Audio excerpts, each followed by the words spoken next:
That's your mail. Probably full of Lester.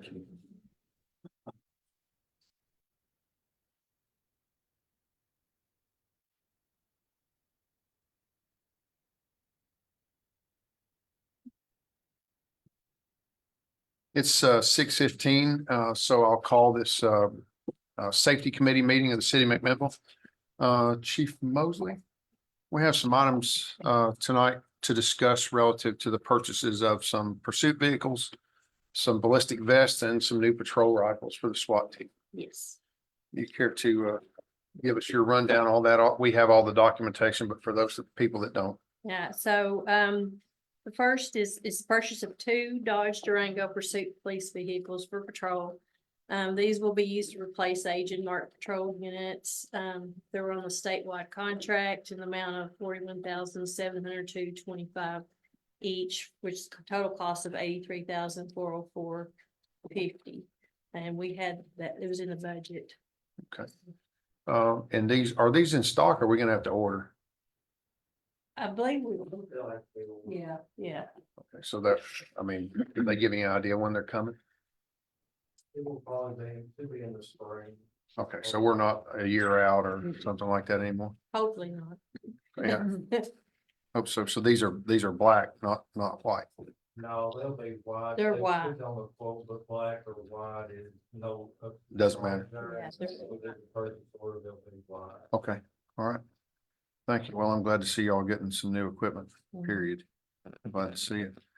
Does anyone have any questions for Chief Mosley regarding the purchase of these vehicles to replace old ones?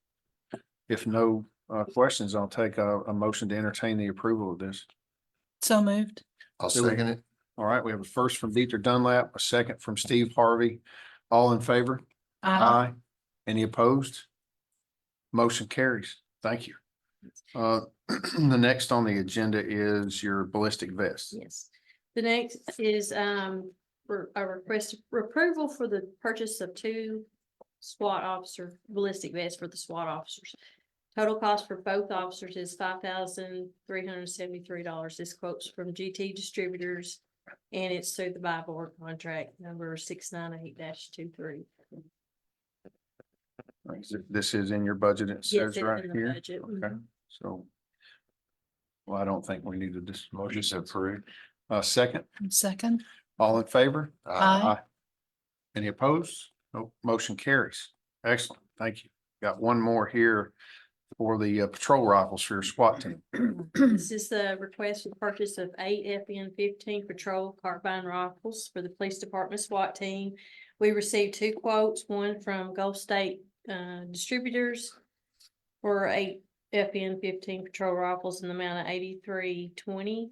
And the second one was GT Distributors for 8, and the amount was $8,403.60.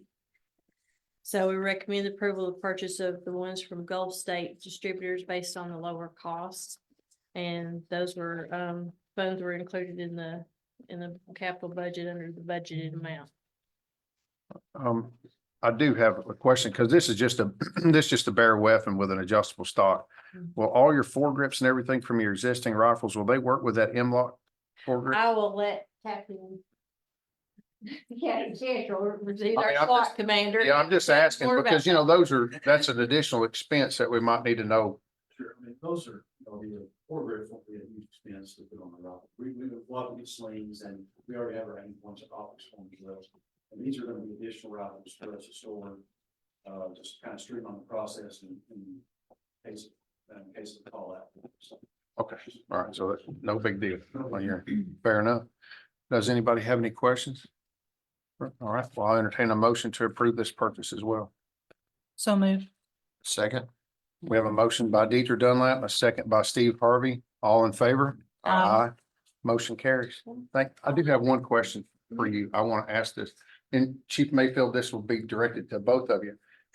And I know I've spoken with some different cities. My brother was a firefighter in Portland for a long time. I have a friend in San Francisco, it's a firefighter.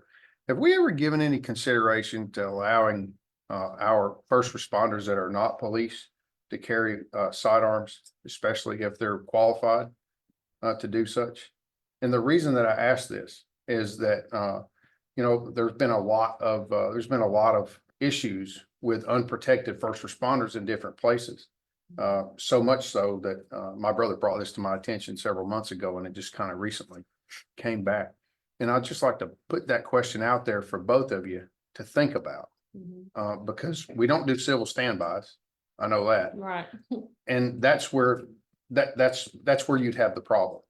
Mhm. You know, if you send an ambulance to somebody's home and there may be some, a domestic going on, but we don't know.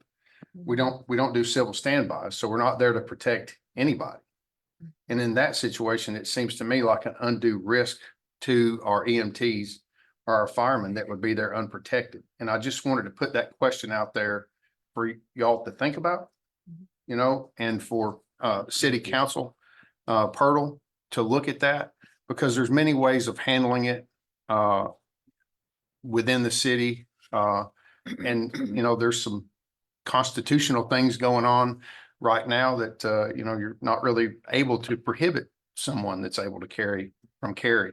Mhm. So that's stuff that's emerging. And I just wanted to bring that up because I do think we're continuing to grow in this city, and not always do we grow with the best of the population.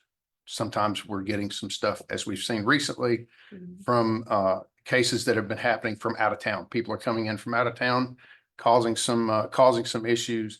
And it's just a concern that I have, that our first responders don't have the ability to protect themselves. And I just wanted to get that out there for y'all to think about. Okay. All right, thank you. Thank you. If there's no other business before this committee, Just did want to say items B and C can be approved by the safety committee, but item A the record needs to reflect that that's a recommendation to the full board, given that those vehicles are over 10,000. got it. Fair enough. Thank you, Mr. Mayor. I appreciate that. So duly noted on that, Ms. Recorder, that will refer item A to the full board. Yes, sir. Mr. Yes, Baker. I got something I want to run by y'all. We got two engines down now. One out Sullivan, go have a pretty good repair bill on it. It's a oil leak. The garage tried to look at it and fix it, and they couldn't. So they took it out there, and while they looking into it, they found the head gasket leaking on it too. So I asked them to go ahead and get it all fixed while they got it down. And the garage is working on engine 7 too. They got another leak on it, but they're hoping to get it done this week. But I'm gonna let y'all know that we're gonna have a pretty good bill coming from out there, so You ready? get ready. But it ain't as bad as I think it going to be, but we'll let y'all know that about that tonight. That's fine. So they're just now investigating? Oh, they begin working on it yesterday. Okay, So he said he don't know how long it's gonna be before they can get it, all fixed. So, well, I'm just glad that we have somebody local that we can take Yeah, I that am to, that we too. can trust to So, do that out there. So thank you for letting us know. I all right, appreciate it, sir. thank you. Thank you. Have I missed anything else I need to be doing? All right, thank you very much. I don't believe there's any more business, so we'll adjourn this meeting at this time. Thank you.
It is 6:30. We have three public hearings to hear this evening before our full board meeting. We will hear them concurrently.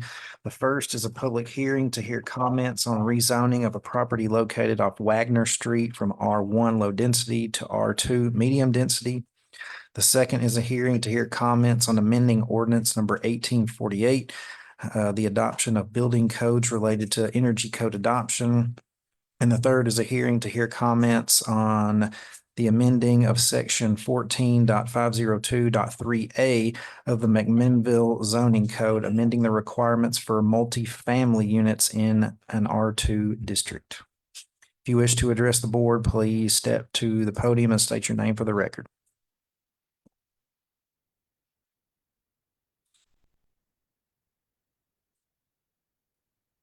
My name is Valerie Haddock, and I was going to speak about the rezoning issue over off of Wagner Street. I have two concerns. One is the one-way street that's leading up to that property on Wagner Street. It's not wide enough to have two vehicles like going back and forth, passing each other. Also, my property abuts up against it. And the last time on my street, when there was a Habitat house that was allowed to build across the street from me,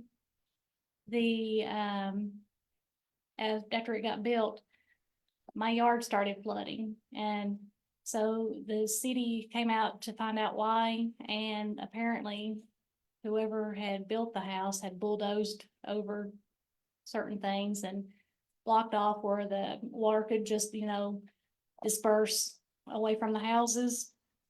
And so I was needing to know what assurances I would have that the building of these houses back behind me would have and not affect my property. So that was two of my concerns.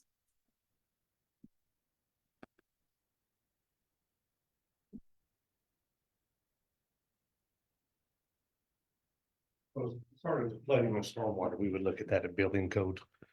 Whenever we got a permit, we would look at that and see if there was any issues with that. Towards the back of that property, there is some stormwater stuff that was done.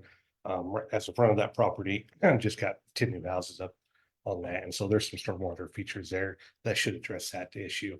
Wagner is a narrow road. It's not a designated one-way road, but it is narrow through there. Would there be any plans, or would there even be possible to widen it somewhat if needed? We could look and see if we could widen a little bit. Those houses are pretty close to the road, so I don't know how much we could get in there to do that. But it could widen at the end at least a little bit when it goes into that property. I can look into that, see what possibility would be. All right. And since the city has looked at your property, has the stormwater issue been resolved? Somewhat. They came out and threw what I would say is like lumps of dirt to build my property up. Probably about that high. It still floods down because I am at the end of the road. It still will flow down and collect, and it will like where my water meter is, it'll usually collect right there and then flood in my yard around that area now. Not just the whole yard, but it still does flood a little bit. All right. I'll get with Lyndon tomorrow on the stormwater and see what we got there. All See if right. there's any records of it and check it out, see what we All can right. do. And we'll look at it. Okay. Thank you.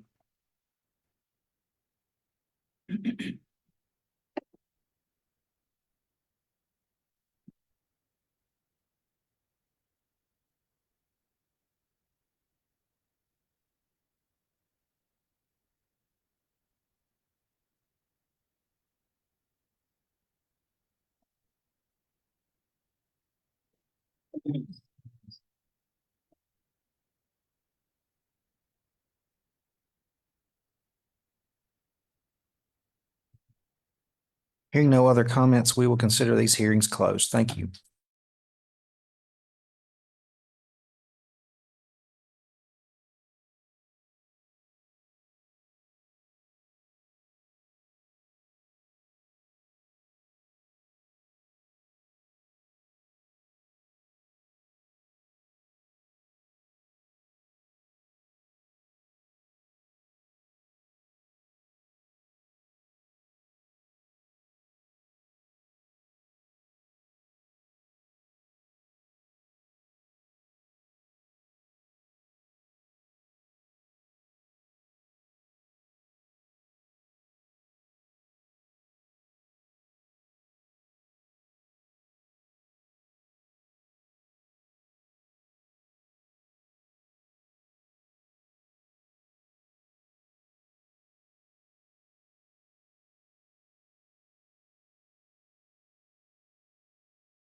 Clock, we will call to order this regularly scheduled meeting of the McMinnville City Board of Mayor and Aldermen. The first item on the agenda is roll call. Sally Brock, Here. Victor Dunlap, Aye. Stacy Harvey, Aye. Steve Harvey, Here. Rachel Kirby, Here. Gary Morton. Here. Mayor Chastain.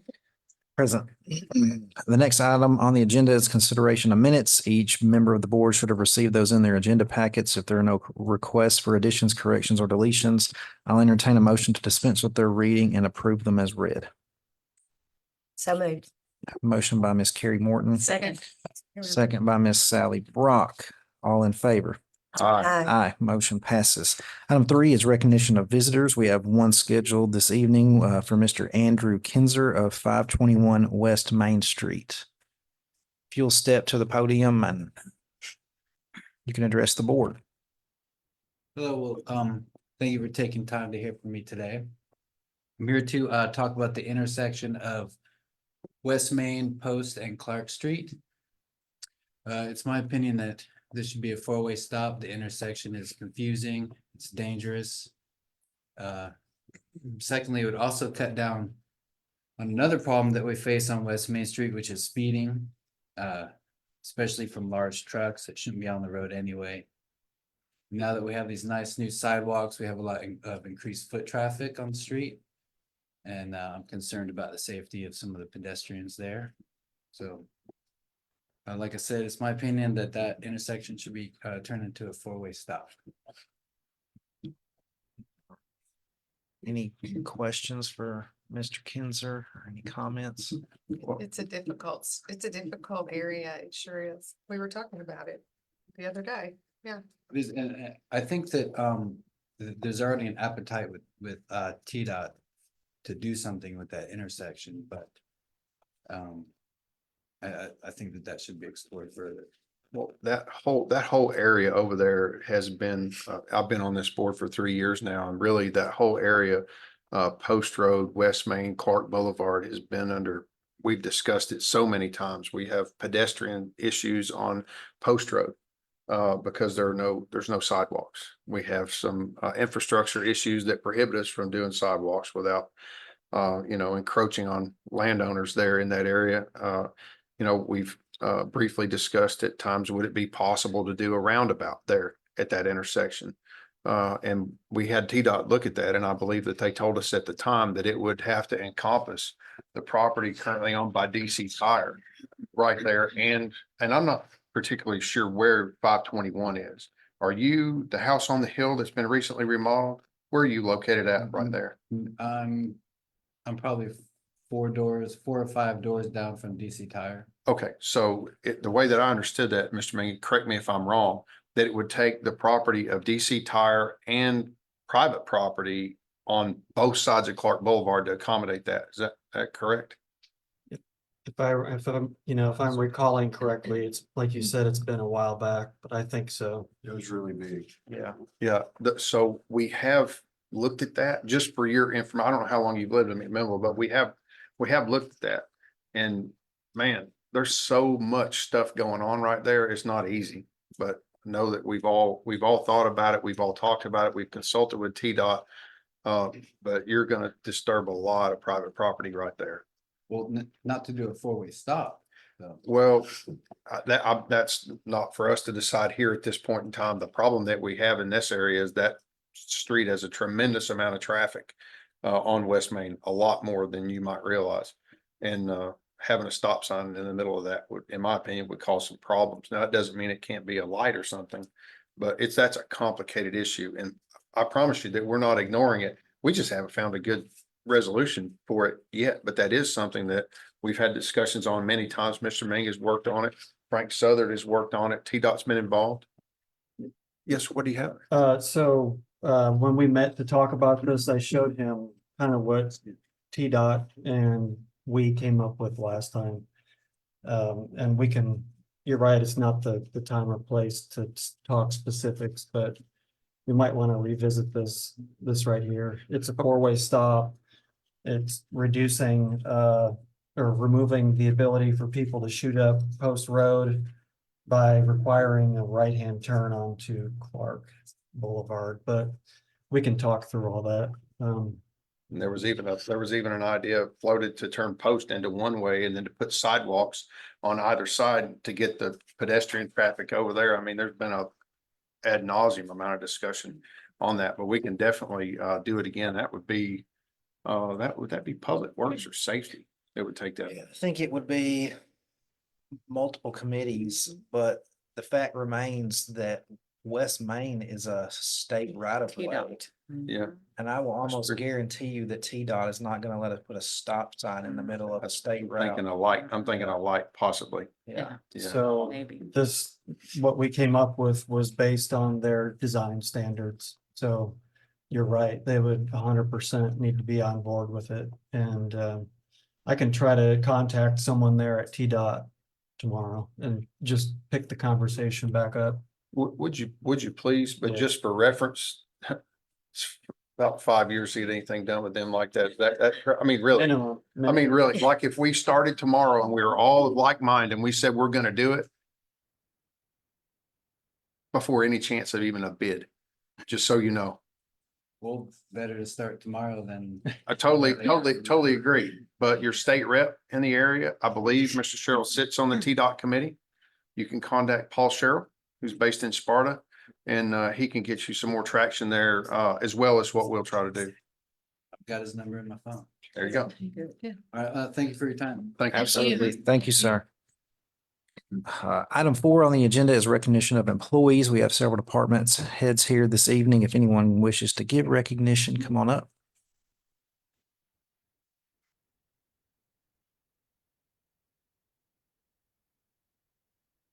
I come to y'all tonight, we had a little change down at the fire department.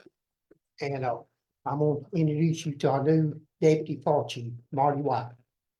I think he's gonna be a good access to us down there and we're gonna move the department forward. And between us two, I think we can do it. So we reach out to him or me, either one, if you got any questions, try to answer it. Say anything. No, I was going for the opportunity and the responsibility given to me. And try to do the best we can, keep it forward. Congratulations. Congratulations.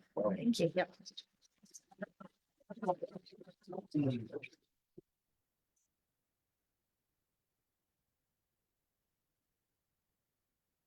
Anybody else?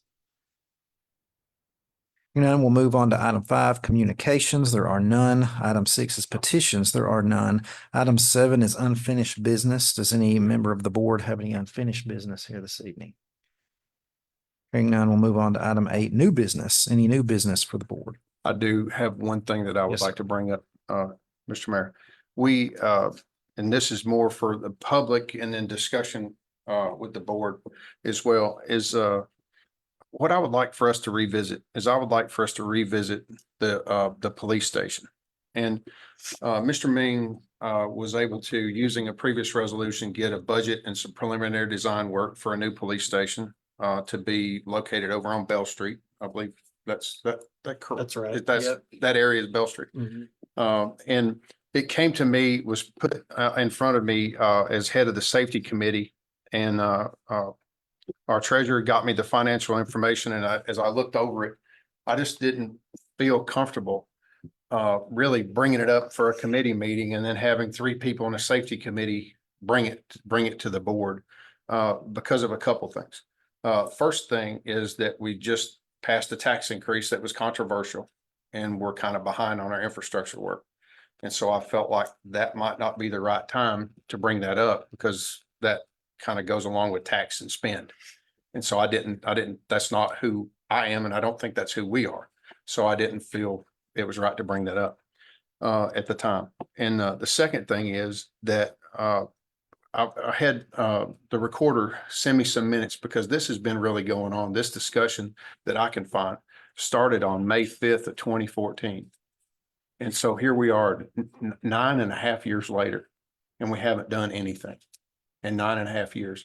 And this board has spent a tremendous amount of time trying to resolve this, from the blue building to the old Gold Century Magnatech building to here. And really, we haven't done anything for the police force at all. So if 9.5 years of inaction says anything, it says to me that it's time for us to take some action. Personally, that's my opinion. So with that said, what I want to propose to the board to discuss and get some feedback, however the board chooses to do it. And I've said this before, and it's not going to be strange to any of you, but I really think that we need to look at the Pace Setters building for a location for the police department for a few reasons. Number one, in 2014, and even at the time of 2019 or even early 2020, we didn't own it. So all the action that was taken and all the decisions that were made were absent that possession of the city. So I think we need to look at that. I've spoken to several people about it. There's been some pushback, not enough parking. Well, I think that the interchange out there for the new access road going in behind to the tech center has really enhanced the parking over there, and they're not done yet. I mean, it's tremendous. The second reason is that the preliminary budget for that police station, and Mr. Mean, correct me if I'm wrong, but it was between $4.5 and $6 million. Yeah, that's about right. And that was with no furnishings. That was building. That was building only. And so if you remember way back when the high school was built, they had a building they had a budget for a high school, but they didn't budget any furniture for it. Remember how embarrassing that was? And for the county. And I wouldn't want to see us get into something like that. And another reason that I'm bringing this up is that some of the financing opportunities that were for us under one, I believe it was a USDA financing, and please correct me if I'm wrong with that. Under USDA, it was a higher interest rate, but would allow us to self-perform some of the work. Where another batch of financing that was available to this, and it may have been through the Tennessee Municipal Fund, I'm not sure. I think it's the opposite. Is it the opposite way? But yeah, you're on the right So track. we had a higher interest rate that we could self-perform, and we had a lower interest rate where we had to contract everything out. And the amount of money that it would cost to do that. And I want to make sure that the police force knows I mean this with no disrespect. What I'm trying to do is I'm trying to take 9.5 years worth of nothing and turn it into something. That's all I'm trying to do here. I'm not saying you're not worthy of a new building, but for 9.5 years, we kicked this can down the road. And we're about to stub our toes against the curb, and I'm trying to stop it. So I'm trying to put something forward that maybe we can get something done for you. So anyway, all of that to say that I believe, and I'm no professional in this, I believe that we can take that 17,000 square foot building and retrofit it for $1 million. And take an asset that we paid $340,000 approximately for, put another $1 million in it, have $1.5 million, save between $3 to $4.5 million, and have it in the most visible location in the city. And I think it would be well worth our time to investigate that. I know there's not much support for it, at least with the people within the city administration and the board that I've spoken to. But I just don't see how any of us could vote for spending that much money right after a tax increase, knowing how far we're behind on infrastructure in the city, as well as knowing that for 9.5 years, we haven't done anything for the police department. And I just wanted to get that out there under new business. At one point in time, I believe someone said that we had a resolution locating the police department on Bell Street. I've been unable to find that. I found the resolution for the AEI, Peter Metz. But if such resolution exists, I would like to petition this board to rescind that resolution. It's number 2072. 2072. Authorizing the selection of the old Morrison Road location for the future police station behind Bell Street, or 202 Bell Street, And what date is that? March of 2019. Because I have here the 23rd. Okay, all right, maybe I just missed that. I've got the 23rd of April. Yeah, that's the one Got that the minutes from April. that's the one I have. But that was Anthony Pelham and Brian Denton had looked at a spot just below the current water utility building. And we had renderings and blueprints from Peter Metz and it just never went anywhere. And I totally get it. And it's a budgetary issue. And at that point in time, we didn't have anything that could possibly suffice. I mean, we had nothing. Yeah, absolutely nothing.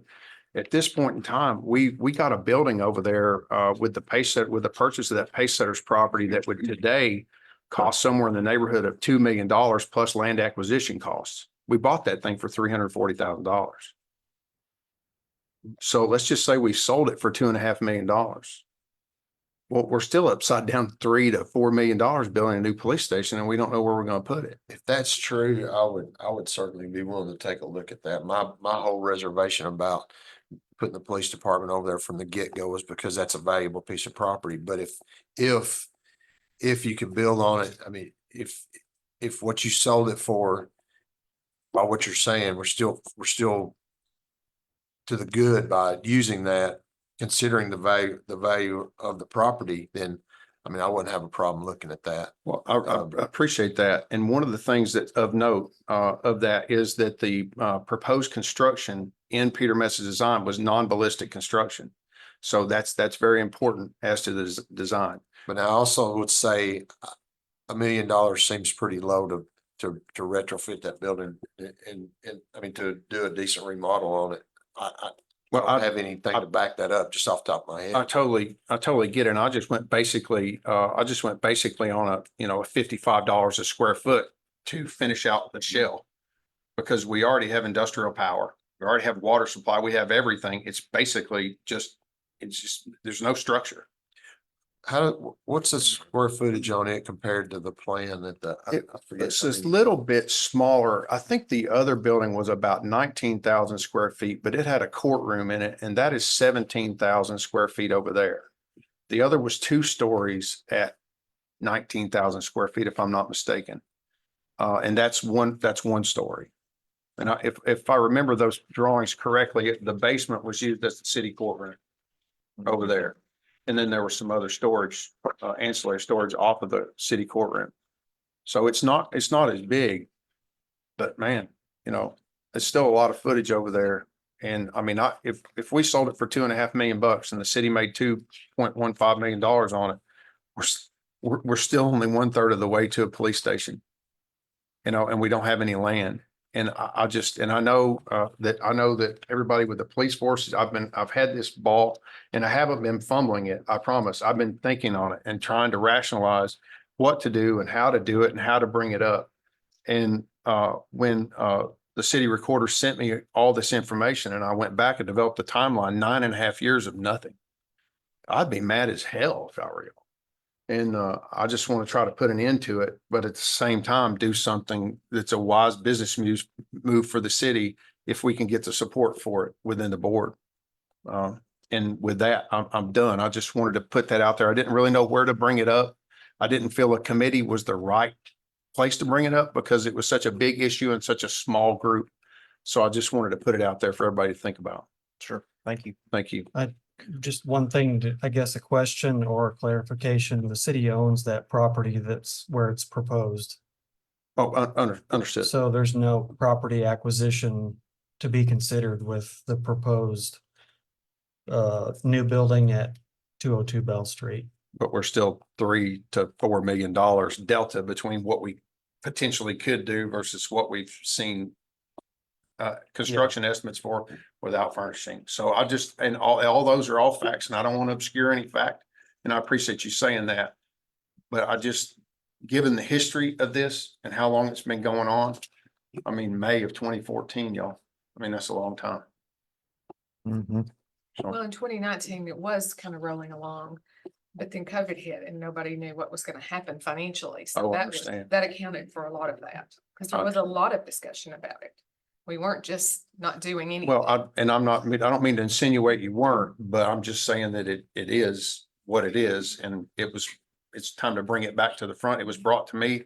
I didn't feel comfortable doing it the way that it would normally be done, just because it was the decision's huge.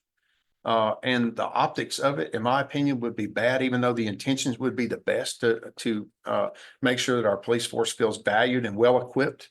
The optics of what we did as a board, knowing that, because there is a wide knowledge of that property over there, what we acquired it for. I'm approached on a regular basis with the city sell it. Mhm. So it's well known what we purchased that property for and how valuable that property will be after this interchange gets done.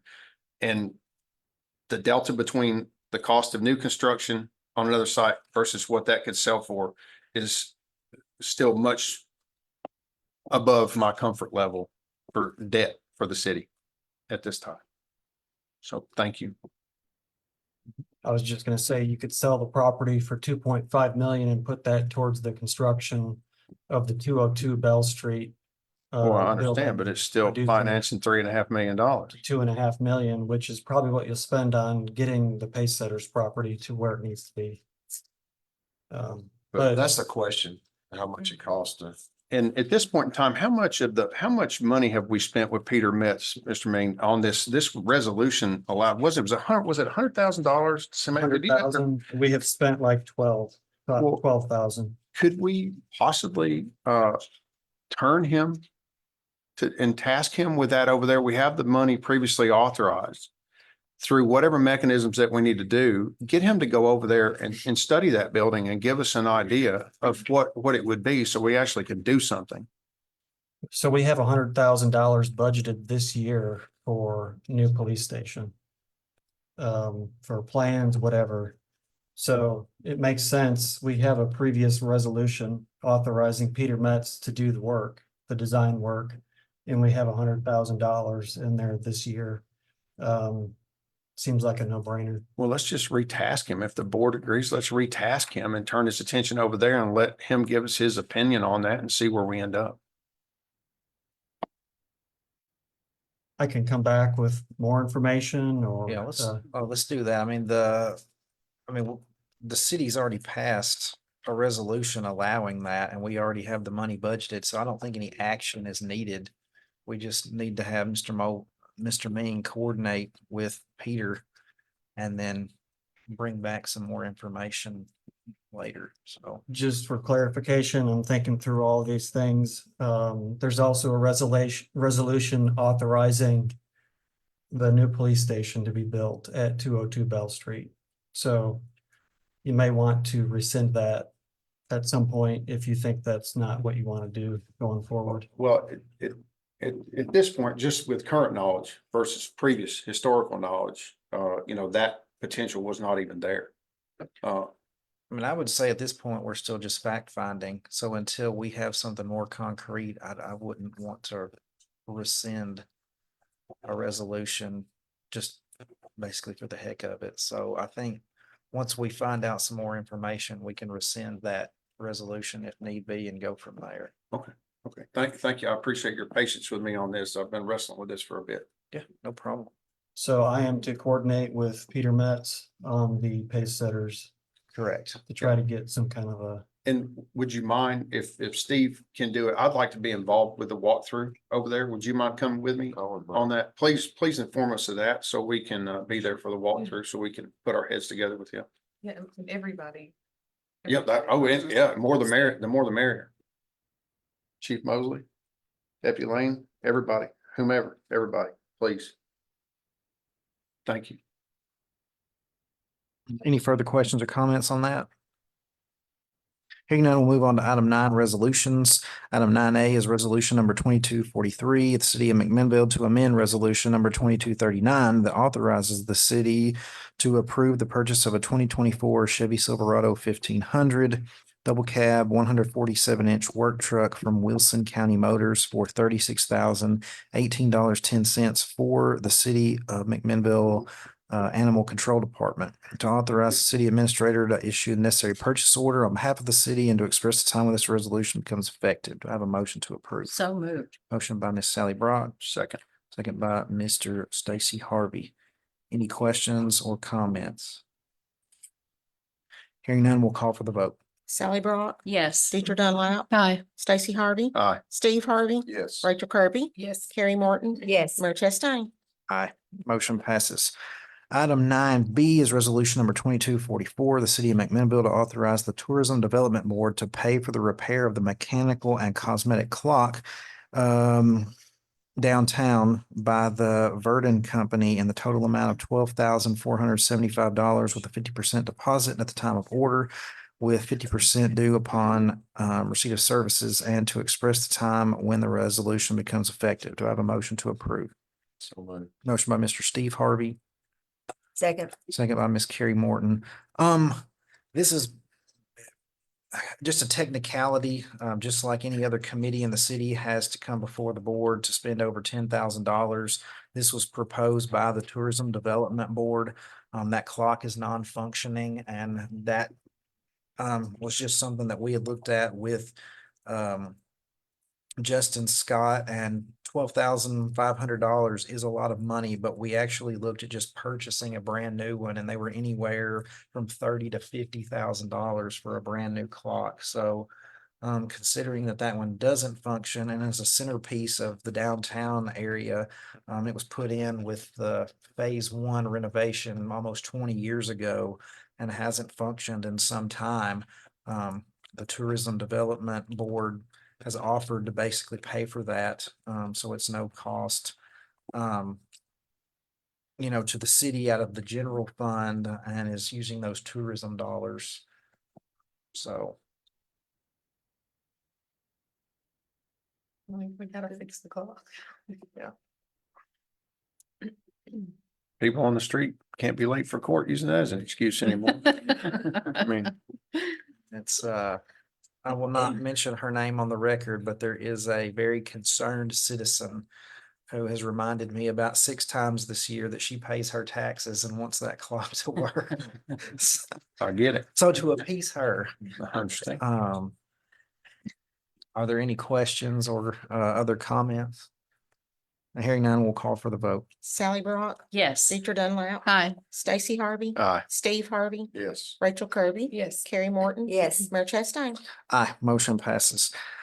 Resolution 9C is resolution number 2245, the city of McMinnville to transfer funds for a 1990 International wash truck from the McMinnville Water and Wastewater Department to the general fund, and to express the time when the resolution becomes effective. Do I have a motion? So moved. Motion by Miss Sally Brock, Second. second by Miss Deidre Dunlap. Any questions or comments on resolution 2245?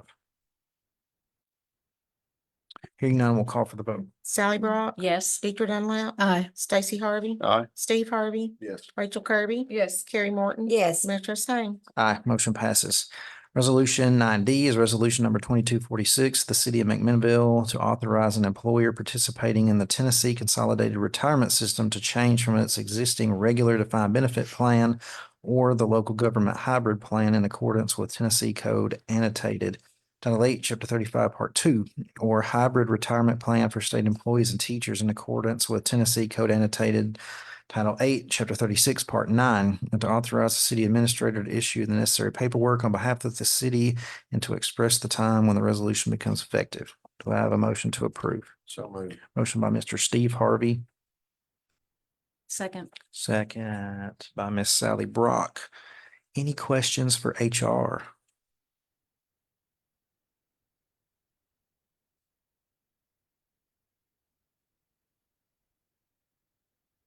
You explained it so well the last. I did, but just, so the next 3, this resolution and the following 2 are all part of the hybrid.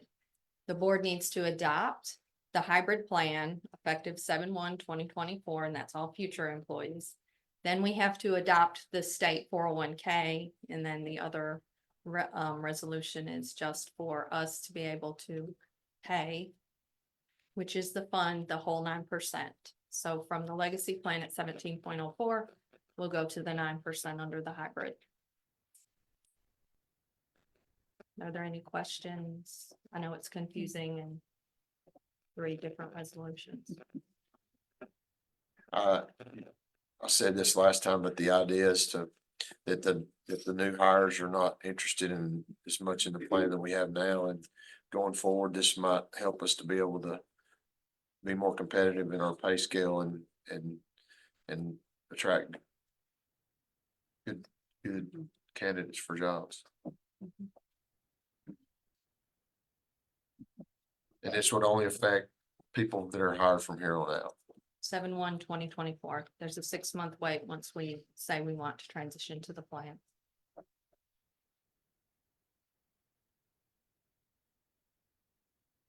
All right, hearing no further questions or comments, we'll call for the vote. Sally Brock, Yes. Deidre Dunlap, Aye. Stacy Harvey, Aye. Steve Harvey, Yes. Rachel Kirby, Yes. Carrie Morton. Yes. Mayor Chastain. Aye, motion passes.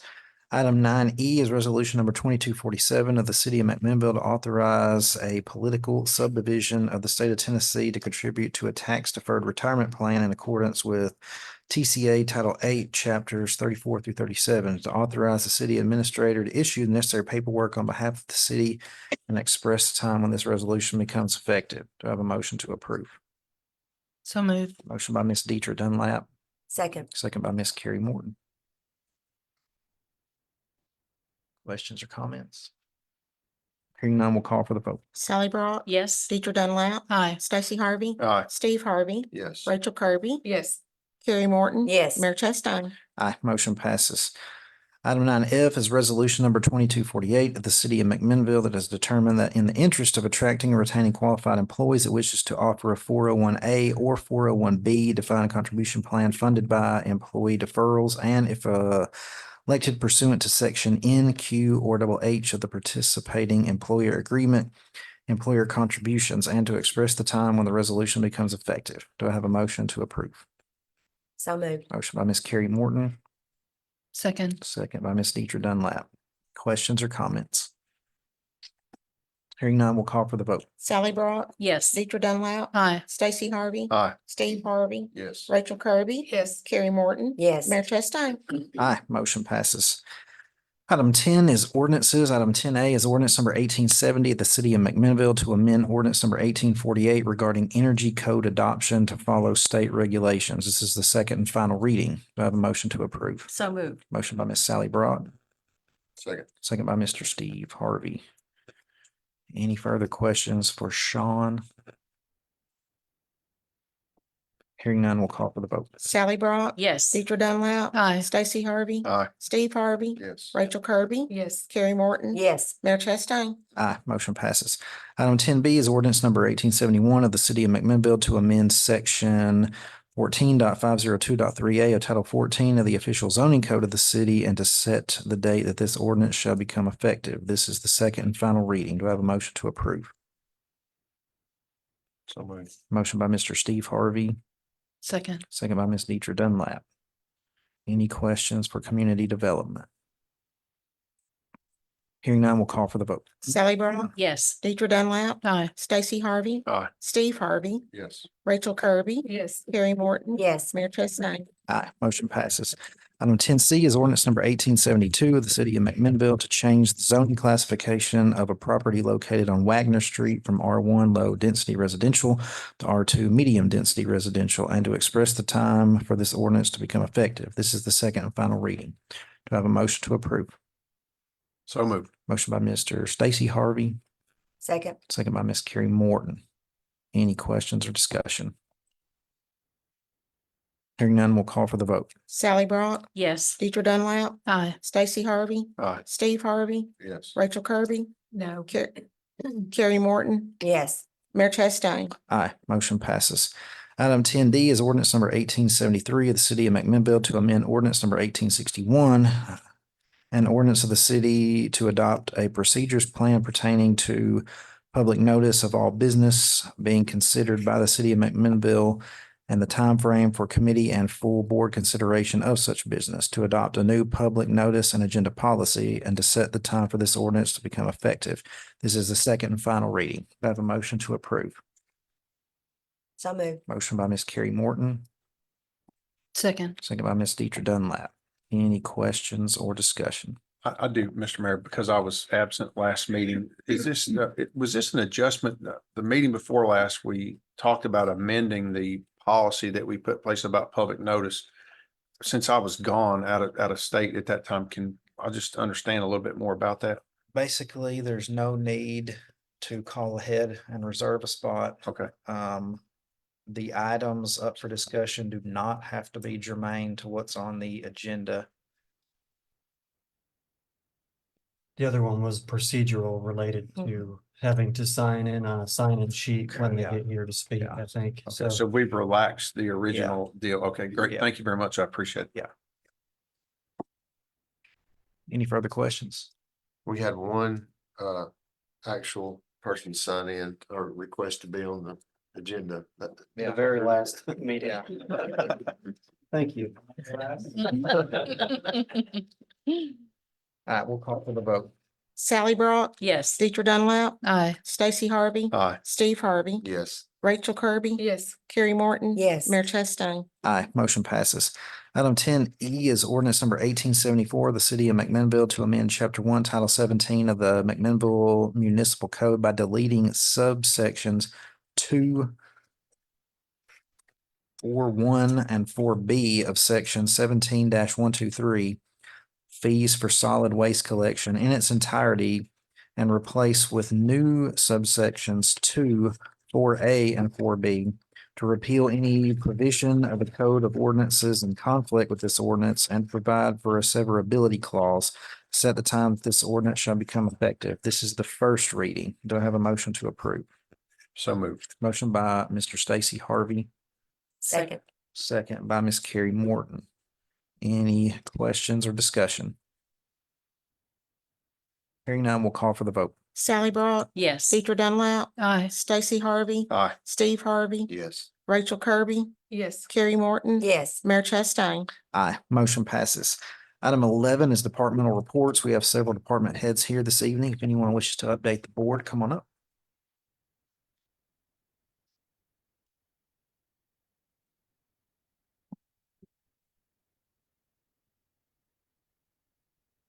This Saturday will be our fire department breakfast, so invite everyone y'all come down to eat. We should try to have it done by 7:30 this year. And I'd like to see everyone I'm down, everyone y'all come by and eat some good food. Thank you. Thank you. And it is good food. Mr. Main, do you have anything? Just a couple things, a reminder of, we don't have our second December meeting. So, and then want to thank the Employee Engagement Committee who put together the employee Christmas party. They did a great job. And I think everyone had a blast. So thank you. That's all I've got. Excellent, Mr. Purtle. All right, if there's nothing else to come before the board, we'll stand adjourned. Thank you.